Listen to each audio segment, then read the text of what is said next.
ನಮಸ್ಕಾರ ವೀಕ್ಷಕರೇ, ನಾನು ನಿಮ್ಮ ಮಂಜುನಾಥ್ ಅಡ್ವೊಕೇಟ್ ಮಾತಾಡ್ತಾ ಇರೋದು. ನಿನ್ನೆ ಈ ಒಂದು ನ್ಯಾಯಾಲಯಗಳಿಗೆ ಸಂಬಂಧಪಟ್ಟಂತೆ ಜನರಲ್ಲಿ ನಂಬಿಕೆ, ಗೌರವ ಮುಂದುವರಿಯಬೇಕು, ವಿಶ್ವಾಸ ಮುಂದುವರಿಯಬೇಕು ಅಂತಾದರೆ ಯಾವ ಒಂದು ವ್ಯವಸ್ಥೆಗಳನ್ನು ಬದಲಿಸಿಕೊಳ್ಳಬೇಕು ಎಂಬುದರ ಬಗ್ಗೆ ನನ್ನದೇ ಆದಂತಹ ಒಂದು ಅನುಭವವನ್ನು, ವೈಯಕ್ತಿಕ ಅಭಿಪ್ರಾಯವನ್ನು ಹಂಚಿಕೊಂಡಿದ್ದೆ. ಭಾಗವಾಗಿ ಇವತ್ತು ಮತ್ತಷ್ಟು ವಿಚಾರಗಳನ್ನು ಹೇಳಬೇಕು ಅಂತ ಹೇಳಿ ಈ ವಿಡಿಯೋವನ್ನು ಮಾಡ್ತಾ ಇದ್ದೇನೆ. ಇನ್ನು ನೋಡಿ, ಈ ಜಡ್ಜಸ್ಗಳು ಲಿಸ್ಟಿಂಗ್ಸ್ಗಳನ್ನು ಮಾಡಿರ್ತಾರೆ. ಅಂದರೆ ಈ ಲಿಸ್ಟಿಂಗ್ಸ್ಗಳನ್ನು ಮಾಡುವಂತಹ ಸಂದರ್ಭದಲ್ಲಿ ಲಿಸ್ಟ್ 1, 2ನೇ ಲಿಸ್ಟು ಈ ರೀತಿಯಾಗಿ ಲಿಸ್ಟ್ ಮಾಡಿರ್ತಾರೆ, 3ನೇ ಲಿಸ್ಟು ಹೀಗೆ ಮಾಡಿರ್ತಾರೆ. ಅಂದರೆ ಅದು ಲಿಸ್ಟ್ 1 ಮುಗಿಯುವವರೆಗೂ 2ನೇ ಲಿಸ್ಟು ತೆಗೆದುಕೊಳ್ಳಬಾರ್ದು. ಯಾಕೆಂದರೆ ಈಗ ವಕೀಲರೇ ಆಗಲಿ, ಕಕ್ಷಿದಾರರೇ ಆಗಲಿ ಕೆಲವೊಮ್ಮೆ ಕೋರ್ಟ್ಗಳಿಗೆ ಬಂದು ಕಾಯ್ತಾ ಇರ್ತಾರೆ. ದಿನ ಪೂರ್ತಿ ಕಾಯುವಂಥ ಒಂದು ಸಂದರ್ಭಗಳು ಬರ್ತಾ ಇದೆ. ಮತ್ತು ಅದು ರೀಚೇ ಆಗೋದಿಲ್ಲ ಮ್ಯಾಟರು. 4 ಬಾರಿ 5 ಬಾರಿ ಮ್ಯಾಟ್ರ್ಗಳು ರೀಚ್ ಆಗ್ತಾ ಇಲ್ಲ.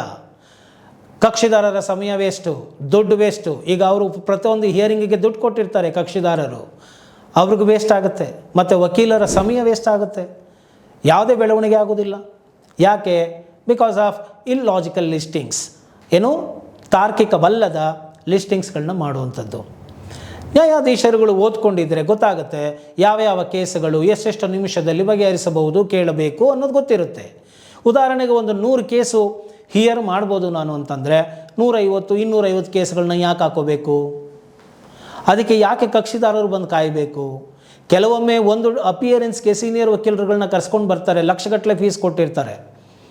ಅದು ಅಪಿಯರ್ ಆಗಲಿಲ್ಲ ಅಂತ ಹೇಳಿದರೆ ಎಷ್ಟು ನಷ್ಟ ಆಗುತ್ತೆ ನೋಡಿ. ಎಷ್ಟೆಲ್ಲ ಆಡಳಿತ ಆತ್ಮಕವಾದಂತಹ ಒಂದು ಲೋಪದೋಷಗಳಿದ್ದಾಗ ಎಷ್ಟು ತೊಂದರೆಗಳಾಗ್ತಾ ಇದೆ. ಅದು ಬದಲು 2 ಮಿನಿಟ್ಸ್ 5 ಮಿನಿಟ್ಸಲ್ಲಿ ಮುಗಿದೋಗುವಂಥ ಲಿಸ್ಟಿಂಗ್ಸ್ಗಳೆಲ್ಲ ನಮ್ಮ ಟ್ರಯಲ್ ಕೋರ್ಟ್ಗಳಲ್ಲಿ ಆಗೋ ಥರ first round like 10:30 to 11:30 or 12 ಈ ರೀತಿಯಾಗಿ ಪಟ ಅಂತ 2 ನಿಮಿಷಕ್ಕೆ ಮುಗಿಯುವಂಥದ್ದನ್ನೆಲ್ಲ ಮುಗಿಸ್ಬಿಡಲಿ. ನಂತರ ಹಿಯರಿಂಗ್ಗಳು ಏನಿದೆಯೋ, ಎಷ್ಟು ಹಿಯರಿಂಗ್ ಕೇಸ್ಗಳದು ಓದಿರ್ತಾರಲ್ಲ ಜಸ್ಟಿಸ್ಗಳು, ಓದ್ಕೊಂಡು ಬರ್ತಾರಲ್ವ. ಸೊ ಯಾವುದಕ್ಕೆ ಎಷ್ಟು ಕೇಸ್ ಟೈಮ್ ಹಿಡಿಯುತ್ತೆ ಅನ್ನೋದು ಗೊತ್ತಿರುತ್ತೆ, ಅಷ್ಟು ಮಾತ್ರ ಹಾಕ್ಸ್ಕೊಳ್ಳಿ.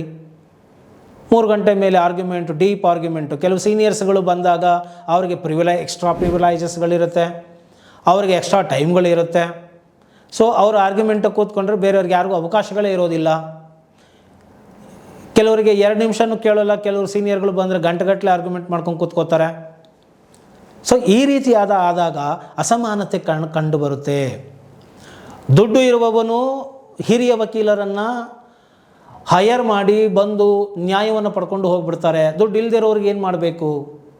ಅವರಿಗೆ ಸಮಾನ ಅವಕಾಶಗಳು ಬೇಡವೇ? ಬಡವರಿಗೆ ನ್ಯಾಯದಾನ ಆಗೋದು ಬೇಡವಾ? ಅವರು ದಿನಗಟ್ಟಲೆ ರೀಚ್ ಆಗಲಿಲ್ಲ ಅಂದ್ಕೊಂಡು ಹೋಗ್ತಾ ಇರಬೇಕಾ? ಈ ರೀತಿಯಾದಂತಹ ಗೊಂದಲಗಳು ಯಾಕೆ? It is A purely lack of administration. ಈ ರೀತಿಯಾಗಿ ಆಗಬಾರದು. ಇನ್ನೂ ಹೇಳ್ತೇನೆ ನೋಡಿ, ಮುಂದುವರೆದು ಕೆಲವೊಂದು ಕೋರ್ಟ್ಗಳಲ್ಲಿ ಪ್ರಾಪರಾಗಿ ಲಿಸ್ಟ್ 1 ಎಲ್ಲ ಸೀರಿಯಲ್ ನಂಬರ್ ಪ್ರಕಾರ ಕರೀತಾರೆ, ನಂತರ ಲಿಸ್ಟ್ 2ಗೆ ಹೋಗ್ತಾರೆ, ಸೀರಿಯಲ್ ನಂಬರ್ ಪ್ರಕಾರ ಕರೀತಾರೆ. ಅಟ್ಲೀಸ್ಟ್ ಈ ಥರ ಕರೆದಾಗ ಒಂದು ಸಿಸ್ಟಮ್ ಅನ್ನೋದು ಬೇಕಾಗುತ್ತೆ. ಸಿಸ್ಟಮ್ಮೇ ಇಲ್ಲದೆ ಹೋದರೆ ಅಲ್ಲಿ ಎಫೆಕ್ಟಿವ್ ರಿಸಲ್ಟ್ಸು ಅಥವಾ ಇತರರ ಟೈಮ್ಗೆ ರೆಸ್ಪೆಕ್ಟ್ ಕೊಡದೆ ಹೋದರೆ ಕಷ್ಟ ಆಗುತ್ತೆ. ಆ ರೀತಿ ಕರೆದಾಗ ಅಟ್ಲೀಸ್ಟ್ ನೋಡಪ್ಪ, ನಂದು 100ನೇ ಲಿಸ್ಟ್ ಇದೆ, ಒಂದು ಗಂಟೆಗೆ 2 ಗಂಟೆಗೆ ಬರ್ಬೋದು ಅಂತೇಳಿ ಒಂದು ಅರ್ಧ ಗಂಟೆ ಮುಂಚೆ ಬಂದು ಬೇರೆ ಕೇಸುಗಳನ್ನು ಅಟೆಂಡ್ ಮಾಡಿಕೊಂಡು ವಕೀಲರು ಆ ಕೋರ್ಟಿಗೆ ಬರ್ಬೋದು. ಆದರೆ ಕೆಲವೊಮ್ಮೆ ಜಸ್ಟಿಸ್ಗಳು ಏನು ಮಾಡ್ತಾ ಇದ್ದಾರೆ, ಲಿಸ್ಟ್ 1 ಒಂದಷ್ಟು ಕೂಗಿರ್ತಾರೆ, ಸಡನ್ನಾಗಿ ಅದು ಮುಗದೇ ಇರಲ್ಲ, ಸಡನ್ನಾಗಿ ಲಿಸ್ಟ್ 2ಗೆ ಹೊರಟೋಗ್ತಾರೆ. ಯಾವ ಟೈಮ್ನಲ್ಲಿ ಯಾವಾಗ ಯಾವ ಕೇಸನ್ನ ಕರೀತಾರೆ ಅನ್ನೋ ಗೊಂದಲ ಹೈಕೋರ್ಟ್ಗಳಲ್ಲಿ. ಇದರಿಂದ ಏನಾಗ್ತಾ ಇದೆ, ಜಸ್ಟಿಸ್ಗಳು ಓದಿಕೊಂಡು ಬಂದಿರತಕ್ಕಂತಹ ಈ ಥರ ವಕೀಲ ಬಾಂಧವರು ಸ್ಕ್ರೀನ್ಗಳನ್ನ ನೋಡಿಕೊಂಡು ಕೂತಿರ್ಬೇಕಾಗತ್ತೆ. ನನ್ನ ಕೇಸ್ ಯಾವಾಗ ಬರುತ್ತೆ ಅಂತ ಕೂತಿರಬೇಕು ಬೆಳಗ್ಗೆಯಿಂದ ಸಂಜೆವರೆಗೂ. ಕೊನೆಗೆ ಮ್ಯಾಟ್ರು ರೀಚ್ ಆಗಲಿಲ್ಲ ಅಂಥೇಳಿ ಎದ್ದೋಗಬೇಕು. ಕಕ್ಷಿದಾರರುಗಳು ಕೂಡ ಕಾಯ್ತಾ ಇರ್ತಾರೆ ಕೆಲವೊಮ್ಮೆ. ಎಲ್ಲಿದ್ದೀವಿ ನಾವು? ಯಾವ ಶತಮಾನದಲ್ಲಿದ್ದೇವೆ?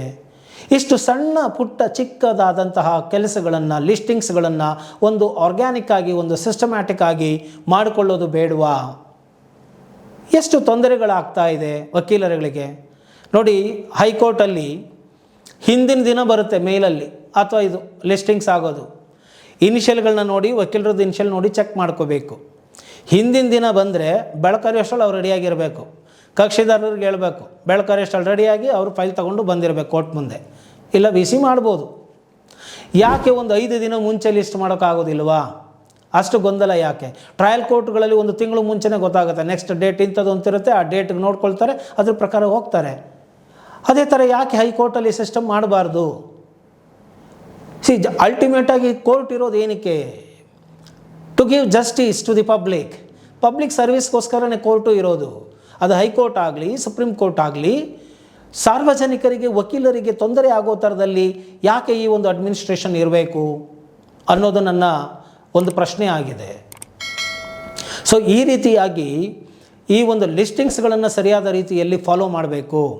ರ್ಯಾಂಡಮ್ ಆಗಿ ಕಾಲ್ ಮಾಡಿಬಿಟ್ರೆ ಎಲ್ಲೋ ಇರೋರು ಇನ್ನೂ ಇರುತ್ತೆ, ಒಂದು 30ನೇ ಲಿಸ್ಟ್ ಏನೋ ಕರೀತಾ ಇರ್ತಾರೆ ಫಸ್ಟ್ ಲಿಸ್ಟಲ್ಲಿ, ಹಂಗಾರೆ ಸೆಕೆಂಡ್ ಲಿಸ್ಟ್ ಬರೋದು ಇನ್ನೇನೋ ಸ್ವಲ್ಪ ತಾಗ್ಬೋದು ಅಂತೇಳಿ ಒಂದು ಫ್ಯಾಮಿಲಿ ಕೋರ್ಟ್ಗೆ ಹೋಗಿ ಬಂದ್ಬಿಡೋಣ, ಒಂದು ಮ್ಯಾಜಿಸ್ಟ್ರೇಟ್ ಕೋರ್ಟ್ಗೆ ಹೋಗಿ ಬಂದ್ಬಿಡೋಣ, ಅಲ್ಲೊಂದು ಕೇಸ್ ಅಟೆಂಡ್ ಮಾಡ್ಕೊಂಬರೋಣ ಅಂತ ಏನಾದ್ರು ಹೋಗಿ ಬರೋಷ್ಟರಲ್ಲಿ ಯಾವುದೋ ಸೆಕೆಂಡ್ ಲಿಸ್ಟ್ ತಗೊಂಡು ಹೋಗಿ ಮುಗಿಸ್ಬಿಟ್ಟಿರ್ತಾರೆ. ಕೇಸ್ಗಳು ಕೆಲವೊಮ್ಮೆ ಡ್ಯಾಮೇಜ್ ಮಾಡಿಬಿಡ್ತಾರೆ. ಕೆಲವೊಮ್ಮೆ ವಕೀಲರ ಹೆಸರುಗಳನ್ನು, ಇನಿಷಿಯಲ್ಗಳನ್ನು ಏನೋ ಮಿಸ್ಟೇಕ್ ಆಗಿಬಿಟ್ಟಿರುತ್ತೆ. ಸೊ ಅದರಿಂದ ಆ ಲಿಸ್ಟಿಂಗೇ ಆಗಿರೋದಿಲ್ಲ. ಆಪೋಸಿಟವ್ರು ಬಂದಿರ್ತಾರೆ, ಈ ವಕೀಲರಿಗೆ ಇಂಟಿಮೇಷನ್ನೇ ಬಂದಿರೋದಿಲ್ಲ. ಯಾಕೆ ಅಂದರೆ ಇನಿಷಿಯಲ್ ರಾಂಗ್ ಮಾಡಿಬಿಟ್ಟಿರ್ತಾರೆ. ಈಗ ರಾಮ ಎ ಅಂತ ಇರುತ್ತೆ ಅಂತ ಇಟ್ಕೊಳ್ಳೋಣ, ವಕೀಲರದು ರಾಮ ಬಿ ಅಂತ ಇರುತ್ತೆ. ಮಾಡಿಬಿಟ್ರೆ ರಾಮ ಎಗೆ ಗೊತ್ತಾಗೋದೇ ಇಲ್ಲ, ಲಿಸ್ಟೇ ಬರೋಲ್ಲ ಕೇಸ್ ಆಗಿದೆ ಅಂತ. ನೆಕ್ಸ್ಟ್ ಡೇ ಹೋಯ್ತು ನೋಡ್ತು ಅಂತಂದರೆ ಅಲ್ಲಿ ಕೇಸ್ ಆಗಿರುತ್ತೆ, ಬಂದೇ ಇಲ್ಲ, ಇವರು ಆರ್ಗ್ಯುಮೆಂಟಿಗೆ ಬಂದಿಲ್ಲ ಅಂತ ಕೆಲವೊಮ್ಮೆ ಪಟಾಪಟ್ 2 ಮಿನಿಟ್ಸಲ್ಲಿ ಡಿಸಿಷನ್ ಕೊಟ್ಬಿಟ್ಟಿರ್ತಾರೆ, ಡಿಸ್ಮಿಸ್ಗಳಾಗೋಗ್ಬಿಟ್ಟಿರ್ತವೆ. ವಕೀಲರ ಪ್ರೆಸೆನ್ಸು ಇರಬೇಕಾಗುತ್ತೆ. ನೀವು ಏನೇ ಡಿಸ್ಮಿಸ್ ಮಾಡಲು ವಕೀಲರ ಪ್ರೆಸೆನ್ಸ್ ಇರಲಿ. ಅದು ಡ್ಯೂ ಟು ಸಮ್ ಟೆಕ್ನಿಕಲ್ ರೀಸನ್ಸಿಂದ ಅವ್ರ ಆಬ್ಸೆನ್ಸ್ ಆಗಿರ್ಬೋದು, ಇನ್ನೇನೋ ಕಾರಣಗಳಿಂದ ಆಗಿರಬಹುದು. ಸೊ ಇದೆಲ್ಲವನ್ನು ಕೂಡ ಗಮನಿಸಿಕೊಳ್ಳಬೇಕಾಗತ್ತೆ. ಗಂಟೆಗಟ್ಟಲೆ, ದಿನಗಟ್ಟಲೆ, ವರ್ಷಗಟ್ಟಲೆ ಕೇಸುಗಳನ್ನು ಕಾದು ಬರ್ತಾ ಇರ್ತಾರೆ ಕಕ್ಷಿದಾರರುಗಳು, ವಕೀಲರು ನಡೆಸ್ತಾ ಇರ್ತಾರೆ. ಸ್ವಲ್ಪ ತಾಳ್ಮೆ, ಸಂಯಮಗಳು ಕೋರ್ಟ್ಗಳು ವಹಿಸಿದರೆ ಈ ಥರದ ಅನಾಹುತಗಳು ಆಗೋದಿಲ್ಲ ಅನ್ನೋದು ನನ್ನ ಒಂದು ಅಭಿಪ್ರಾಯ ಆಗಿದೆ. ಆದ್ದರಿಂದ ಈ ಒಂದು ನಿಟ್ಟಿನಲ್ಲಿ ಲಿಸ್ಟಿಂಗ್ಸ್ ಮಾಡುವಲ್ಲಿಯೂ ಕೂಡ ಎಚ್ಚರಿಕೆಗಳನ್ನು ವಹಿಸಬೇಕಾಗುತ್ತೆ. ಮತ್ತು ಚೀಫ್ ಜಸ್ಟಿಸ್ ಆಫ್ ಕರ್ನಾಟಕ, ಈ ಹೈಕೋರ್ಟಿನ ಮುಖ್ಯ ನ್ಯಾಯಾಧೀಶರು ಏನಿದ್ದಾರೆ, ಇದರ ಬಗ್ಗೆ ಒಂದು ಉಸ್ತುವಾರಿಯನ್ನು, ಒಂದು ಗಮನವನ್ನು ವಹಿಸಿ ಪ್ರತಿಯೊಬ್ಬ ನ್ಯಾಯಾಧೀಶರಿಗೂ ಸರಿಯಾದ ರೀತಿಯಲ್ಲಿ ಲಿಸ್ಟಿಂಗ್ಸ್ಗಳನ್ನು ಮಾಡಿ, ಸೂಕ್ತ ಸಮಯದಲ್ಲಿ ಸೂಕ್ತ ಕೇಸುಗಳು ರೀಚ್ ಆಗಿ ಬಂದಂತಹ ಕಕ್ಷಿದಾರರಿಗೆ, ವಕೀಲರಿಗೆ ಬೇಜಾರಾಗದೇ ಇರೋ ಥರದಲ್ಲಿ ಕೇಸುಗಳು ಹಿಯರಿಂಗ್ಗಳಾಗಲಿ. ಅದು ಬಿಟ್ಟು ಕೆಲವೊಂದು ಕೇಸುಗಳನ್ನು ನಾವು ನೋಡ್ತಾ ಇದ್ದೀವಿ. ನಾನು 100 ಕೇಸುಗಳನ್ನು ನಡೆಸಿದ್ದೇವೆ, ಅನುಭವ ನಮಗೆ ತುಂಬಾ ಇದೆ. ಕೆಲವೊಮ್ಮೆ ಒಂದು ಕೇಸು 6 ಬಾರಿ 7 ಬಾರಿ ನಾಟ್ ರೀಚಬಲ್. ಆ 6 ಸತಿನೂ ಒಬ್ಬ ಕಕ್ಷಿದಾರ ಫೀಸ್ ಕೊಟ್ಟಿರ್ತಾರೆ. ನಾಟ್ ರೀಚಬಲ್ ಅಂತ ಹೇಳಿದರೆ ಇದೇನು ಈ ಥರ ಹಿಂಗೆ ದುಡ್ಡು ಹೋಗ್ತಾ ಇದ್ದರೆ ನಮ್ಗೆ ನ್ಯಾಯ ಎಲ್ಲಿ ಸಿಗುತ್ತೆ, ಅಂದರೆ ಇಷ್ಟೊಂದು ಕಾಸ್ಟ್ಲಿ ಆಗಿಬಿಡುತ್ತೆ ಅಂತ. ಈ ನಾಟ್ ರೀಚಬಲ್ ಆಗುವಂಥದ್ದು ಮತ್ತು ಯಾಕೆ ಇಡ್ಸ್ಕೋಬೇಕು? ಅಲ್ಲಿಗೆ ಜಸ್ಟಿಸ್ಗಳ ಪ್ರಿಪರೇಷನ್ ಯಾವ ಥರ ಇದೆ, ಯಾವ ಕೇಸಿಗೆ ಎಷ್ಟು ಸಮಯ ಬೇಕು ಅನ್ನೋದು ಗೊತ್ತಾಗಿ ಅಷ್ಟು ಮಾತ್ರ ಹಾಕ್ಕೊಂಡ್ರೆ ಸಾಕಲ್ವಾ? ಆದ್ದರಿಂದ ಈ ಒಂದು ನಿಟ್ಟಿನಲ್ಲಿಯೂ ಕೂಡ ಕೋರ್ಟ್ಗಳು ವ್ಯವಸ್ಥೆಯನ್ನು ಬದಲಿಸಿಕೊಳ್ಳಬೇಕಾಗಿದೆ ಜವಾಬ್ದಾರಿಯುತವಾಗಿ. ಯಾಕೆಂದರೆ ನ್ಯಾಯಾಲಯ ದೇವಾಲಯ, ಅಲ್ಲಿ ಜನಗಳು ತುಂಬ ಭಕ್ತಿ ಗೌರವದಿಂದ ಬರ್ತಾರೆ. ಸೊ ಅಲ್ಲಿ ಯಾವುದೇ ಕಾರಣಕ್ಕೂ ಅವರ ಒಂದು ಭಕ್ತಿಗೆ, ಗೌರವಕ್ಕೆ, ನಂಬಿಕೆಗೆ ಚ್ಯುತಿ ಉಂಟಾಗದಂತೆ ನೋಡಿಕೊಳ್ಳುವುದು ಪ್ರತಿಯೊಬ್ಬ ನ್ಯಾಯಾಧೀಶರ ಕರ್ತವ್ಯ ಅಂತ ಹೇಳಿ ನಾನು ಇಲ್ಲಿ ಹೇಳಲಿಕ್ಕೆ ಬಯಸ್ತೇನೆ. ಮತ್ತು ಈ ಒಂದು ಮೆಮೊ ಮೂವ್ಗಳನ್ನು ಮಾಡ್ತಾರೆ, ಅಂದರೆ ಕೇಸುಗಳು ಬರಲಿ ಬೇಗ ಅಂಥೇಳಿ. ಕೆಲವೊಮ್ಮೆ ವರ್ಷಗಟ್ಟಲೆ ಆದರೂ ಬರೋದೇ ಇಲ್ಲ ಕೇಸು. ಏನೋ ಒಂದು ಅರ್ಜೆಂಟಿಗೆ ಒಂದು ಕ್ವಾಶ್ ಪಿಟಿಷನ್ ಮಾಡಿರ್ತಾರೆ ಅಂತ ಇಟ್ಕೊಳ್ಳೋಣ, ಅದು FIR ಮಾಡಿಬಿಟ್ಟಿರ್ತಾರೆ, ಸುಳ್ಳು FIR ಮಾಡಿಬಿಡ್ತಾರೆ ಅಂತಲೇ ಇಟ್ಕೊಳ್ಳೋಣ. ಸಾಮೀಲಾಗಿ ಪೊಲೀಸ್ನವರು ಇನ್ನೇನೋ ಮತ್ತೊಂದು ಮಗದೊಂದು ಮಾಡಿಕೊಂಡು ಫೇಕ್ FIR ಆಗಿರುತ್ತೆ ಒಬ್ಬ ವ್ಯಕ್ತಿ ಮೇಲೆ. ಅದನ್ನು ವಜಾ ಮಾಡಿಸ್ಕೋಬೇಕು ಅಂತೇಳಿ ಕ್ವಾಶ್ ಪಿಟಿಷನ್ ಹಾಕಿದ್ರೆ 6 ತಿಂಗಳಾದರೂ ಬರೋದಿಲ್ಲ. ಕೇಳಿದ್ರೆ ಒತ್ತಡ ಜಾಸ್ತಿ, ಎಷ್ಟು ಮೆಮೋಗಳು ನಾನು ಸ್ವೀಕಾರ ಮಾಡಲಿ ಅಂತ ಹೇಳಿದ್ರೆ ಇನ್ನೊಂದು ಬೆಂಚ್ ಅಲಾಟ್ ಮಾಡ್ಕೊಳ್ಳಿ, ಯಾಕಿಷ್ಟು ಒತ್ತಡದಲ್ಲಿ ಕೆಲಸ ನಿರ್ವಹಿಸ್ತಾ ಇದ್ದೀರಿ? ಆಮೇಲೆ ಬೇಲ್ ಆಗಿದೆ ತಾನೇ ಅವರಿಗೆ, ಬೇಲ್ ಆದಮೇಲೆ ಮತ್ತೆ ಇನ್ನೇನು ಒತ್ತಡ ಅವರಿಗೆ ಎಂಬುದನ್ನು ಕೇಳ್ತಾರೆ. ಬೇಲ್ ಆಗಿರ್ಬೋದು, ಅದೇ ಕ್ರಿಮಿನಲ್ ಆರೋಪವನ್ನು ಹೊತ್ತಿ ಎಷ್ಟು ದಿವಸ ಅಂತ ಒಬ್ಬ ವ್ಯಕ್ತಿ ಇರಬೇಕು? ಕಾನೂನಿನಲ್ಲಿ ಕೊಟ್ಟ ಮೇಲೆ ನೀವು ಕ್ವಾಶ್ ಪಿಟಿಷನ್ FIR ಆದ ತಕ್ಷಣ ಹಾಕ್ಬೋದು ಅಂದರೆ ಅದನ್ನು ಇಮಿಡಿಯೇಟಾಗಿ ಹಿಯರ್ ಮಾಡಿ ನೀವು ಆರ್ಡ್ರ್ ಮಾಡೋದು, ಒಂದು ಪ್ರೊಸೆಸ್ ಏನು ಮಾಡೋಕ್ಕಾಗಲಿಲ್ಲ ಅಂತ ಹೇಳಿದ್ರೆ ಸಂವಿಧಾನ, ಕಾನೂನು ಒಬ್ಬ ಕಕ್ಷಿದಾರನಿಗೆ ನೀಡಿರುವಂತಹ ಹಕ್ಕನ್ನು ಕಸಿದುಕೊಂಡಂಗೆ ಆಗಲಿಲ್ವೇ? It is nothing but curtailing the right of the client which is provided under the Constitution. ಇದರ ಬಗ್ಗೆ ಕೂಡ ಯೋಚನೆ ಮಾಡಬೇಕಾಗಿದೆ. ಆದ್ದರಿಂದ ಈ ಮೆಮೊಗಳು, ಭರಾಟೆಗಳು ನಿಲ್ಲಬೇಕು. ಬೇಗ ಬೇಗ ಏನೋ ಸರಿಯಾದ ರೀತಿಯಲ್ಲಿ ಡಿಸ್ಟ್ರಿಬ್ಯೂಟ್ ಮಾಡಿಕೊಂಡು ಕೆಲಸಗಳನ್ನು ನಿರ್ವಹಿಸಬೇಕು. ಒಬ್ಬರು 10 ಅವರ್ ಕೆಲಸ ಮಾಡ್ತಾರೆ, 500 ಕೇಸ್ ಮಾಡ್ತಾರೆ, ಇನ್ನೊಬ್ಬರು 100 ಕೇಸ್ ಮಾಡ್ಕೊಂಡು ಕೂತ್ಕೋತಾರೆ ಅಂದರೆ ನ್ಯಾಯಾಧೀಶರುಗಳಲ್ಲಿ ಅಸಮಾಧಾನ ಬರುತ್ತೆ. ನೋಡಿ, ಇವನು ಯಾರೋ ಮಾಡ್ತಾ ಇರೋದಕ್ಕೆ ನಾನು ಮಾಡಬೇಕಲ್ಲ. ಕೆಲವರು 100 ಕೇಸ್ ಅಟೆಂಡ್ ಮಾಡ್ತಿರ್ತಾರೆ, 150 ಮಾಡ್ತಾ ಇರ್ತಾರೆ, ಇನ್ನೊಬ್ರು ಯಾರೋ 500 ಮಾಡ್ಬೋದು. ನೋಡಿ, ಅವ್ರೇನೋ ಮಾಡಿದ್ರು ಅಂತ ನಮಗೂ ಒತ್ತಡ ಬೀಳುತ್ತೆ. ಈ ರೀತಿಯಾಗಿ ಅವರವರಲ್ಲಿ ಅಸಮಾಧಾನಗಳು ಬೇಡ. ಹೆಲ್ದಿ ವಾತಾವರಣ ಇರಲಿ. ಸಮಸ್ಯೆಗಳನ್ನು ಬಗೆಹರಿಸುವಂತಹ ಜಾಗ ಸಮಸ್ಯೆಗಳನ್ನು ಹುಟ್ಟು ಹಾಕದೆ ಒಳ್ಳೆಯ ಮುಕ್ತವಾದಂತಹ ವಾತಾವರಣ ಇರುವಂತೆ ಆಗಬೇಕು ಅನ್ನೋದು ನನ್ನ ಒಂದು ಆಶಯ ಇಲ್ಲಿ ಆಗಿದೆ. ಈಗ ಕ್ವಾಶ್ ಪಿಟಿಷನ್ ನಾನು ಈಗಾಗಲೇ ಹೇಳಿದೆ, ಚಾರ್ಜ್ ಶೀಟ್ ಹಾಕೋದಕ್ಕೆ 90 ಡೇಸ್ ಇದೆ ಪೊಲೀಸ್ನವರು. ಅಷ್ಟರೊಳಗಡೆ ಆ ಒಂದು ಎನ್ಕ್ವೈರಿಗಳನ್ನು ಕರೆಸಿ ಇನ್ವೆಸ್ಟಿಗೇಟ್ ಮಾಡಿ ತೊಂದರೆ ಮಾಡಬಾರ್ದು ಅಂತೇಳಿ ಕ್ವಾಶ್ ಹಾಕೋತಾರೆ. ಆದರೆ 6 ತಿಂಗಳು 7 ತಿಂಗಳಾದ್ರೂ ಕೋರ್ಟ್ ಮುಂದೆನೇ ಬರೋದಿಲ್ಲ. ಮತ್ತು ಹಾಕಿ ಏನು ಪ್ರಯೋಜನ? ಅಂದರೆ ಆ ಹಕ್ಕನ್ನು ಕಸ್ಕೊಂಡಂಗೆ ಆಯ್ತಲ್ವ. ಮತ್ತು ಚಾರ್ಜ್ ಶೀಟ್ ಏನಾರು ಹಾಕ್ಬಿಟ್ರೆ, ಚಾರ್ಜ್ ಶೀಟ್ ಹಾಕಿದರೆ ಬೇರೆ ಪಿಟಿಷನ್ ಮಾಡ್ಕೊಬನ್ನಿ ಅಂತ ಹೇಳ್ತಾರೆ.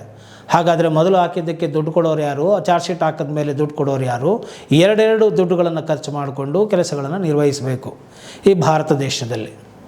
ಈ ವ್ಯಕ್ತಿ ಈ ಒಂದು ಭಾರತದಲ್ಲಿ 100ಕ್ಕೆ 60% ಟ್ಯಾಕ್ಸ್ ಕಟ್ಟಿ 40% ದುಡ್ಡು ಇಟ್ಕೊಂಡಿರೋ ವ್ಯಕ್ತಿ ನ್ಯಾಯ ಕೇಳೋಕ್ಕೆ ಅಂತ ಬಂದರೆ ಅದರಲ್ಲಿಟ್ಟೆ ದುಡ್ಡು ಮೇಲೆ ದುಡ್ಡು ಕಟ್ಕೊಂಡು, ಫೀಸ್ ಮೇಲೆ ಫೀಸ್ ಕಟ್ಕೊಂಡು ಅನ್ವಾಂಟೆಡ್ ಆಗಿ ಈ ರೀತಿಯಾಗಿ ದುಡ್ಡನ್ನು ಲೂಪೋಲು ಮಾಡ್ಕೋಬೇಕು ನ್ಯಾಯವನ್ನು ಪಡ್ಕೊಳ್ಳೋದಕ್ಕೆ.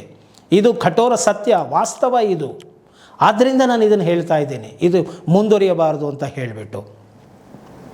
ಈ ವಿಡಿಯೋ ಮತ್ತು ಈ ವಿಡಿಯೋದ ಉದ್ದೇಶ ನಿಮಗೆ ಇಷ್ಟ ಆಗಿದೆ ಅದರಲ್ಲಿ ಮರೆಯದ ಹಾಗೆ ಲೈಕ್ ಕೊಡಿ, ಇತರರಿಗೂ ಕೂಡ ಶೇರ್ ಮಾಡಿ, ಜ್ಞಾನ ನಿಂತಲ್ಲಿ ನಿಲ್ಲದಂತೆ ಸಹಕರಿಸಿ ಅಂತ ಹೇಳ್ತಾ ಇನ್ನು ಈ ವಿಡಿಯೋವನ್ನು ಇಲ್ಲಿಗೆ ಮುಗಿಸ್ತಾ ಇದ್ದೀನಿ. ಜೈ ಹಿಂದ್, ಜೈ ಕರ್ನಾಟಕ ಮಾತೆ.